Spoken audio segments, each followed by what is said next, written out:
Hey everyone, welcome to yet another episode. Let's get started.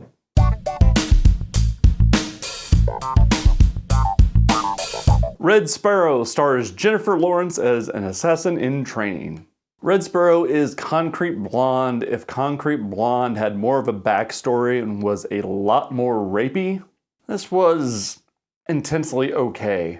The movie is disgusting in a lot of ways. It's very heavy on the sex, and not in a good way. There's a lot of sex as a weapon happening here. Jennifer Lawrence does what she can with the material here, but it is very cliche-driven. And it pulls off those cliches with hit and miss accuracy. But the movie tries too hard to be offensive without being overly good. The action scenes aren't memorable. Jennifer Lawrence is fine in those action scenes, but they're not shot in a way that stands out among the many contemporaries. It's fine. It's just fine.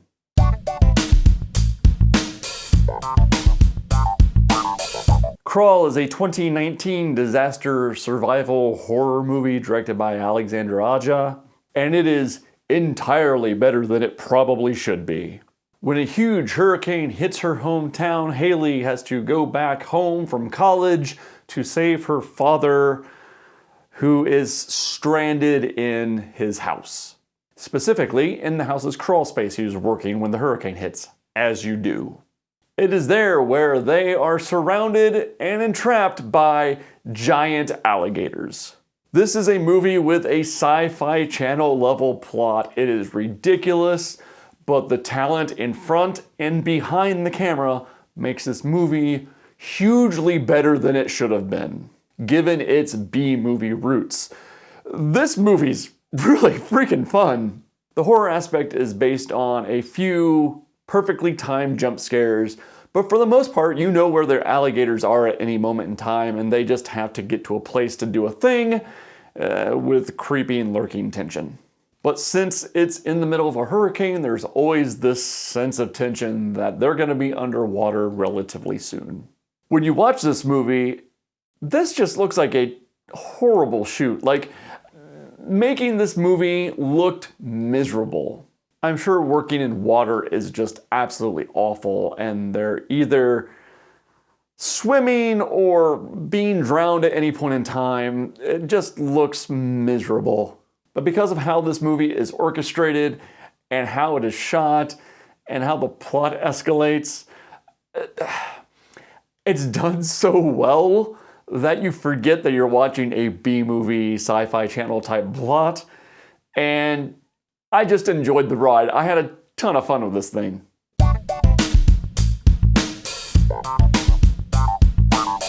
Bombshell is the story of the sexual harassment scandal inside the Fox News channel.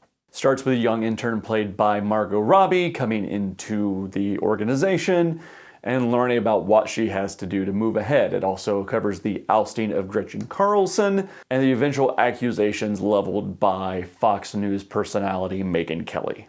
And Charlize Theron's performance as Megyn Kelly is the reason to watch this movie. It's not just a physical transformation. She has the mannerisms and voice nailed. It is great. And the casting is great across the board. This movie is just packed with stars. And just when you think this cast can't get any better, it throws in Malcolm McDowell in its third act as Rupert Murdoch. And while the screenplay lays out what happened in a pretty straightforward fashion, and portrays these women as the trendsetters and trailblazers that they are, there's a certain amount of closeness that comes with this material. It's a little too recent, and because we're so close to the scandal that happened inside of Fox News, we don't really know the implications of what happened. When you put a slate up at the end of these movies and they tell you what happened 10, 15 years in the future, we just can't do that yet. It's too new. So the movie has a certain feeling that there's still a lot of the story left to be told. But Charlize is great as Megyn Kelly. Worth watching because of that. Have you seen any of these three? I will see you in comments and on the next episode. Thank you guys so much for watching.